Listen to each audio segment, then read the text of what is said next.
Qu'est-ce qu'il se passe dans la liseuse d'Édouard Villiard? C'est une toile un peu particulière, très intéressante. On y voit une jeune femme en train de lire et elle semble littéralement se fondre dans le décor, ne faire qu'un avec la tapisserie. C'est un parti pris original, mais c'est aussi quelque chose qui se faisait à l'époque, parce que par exemple, si on regarde les toiles de Klimt, il recouvrait déjà les corps de ses portraits ou de ses personnages mythologiques de motifs dorés. Mais c'est très intéressant ce détail-là, parce qu'en fait, ça arrive à un moment où l'artifice va remplacer la nature et va même la dépasser. C'est-à-dire que pour l'homme de la fin du siècle et le tournant du XXe siècle, le fait de pouvoir créer une fleur qui semble être naturelle a plus de poids que la nature elle-même.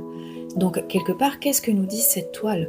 Cette toile, elle nous dit que cette jeune femme, pour être dans une prairie, pour se transporter dans cet élément naturel, elle n'a plus besoin de sortir de chez elle, mais elle peut le faire en s'échappant par la lecture et en étant entourée par les fleurs artificielles de son papier peint.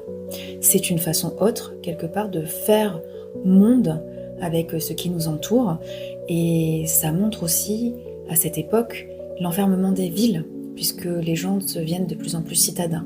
Donc, ils ont trouvé moyen de se connecter avec la nature autrement, à travers l'art et l'artifice.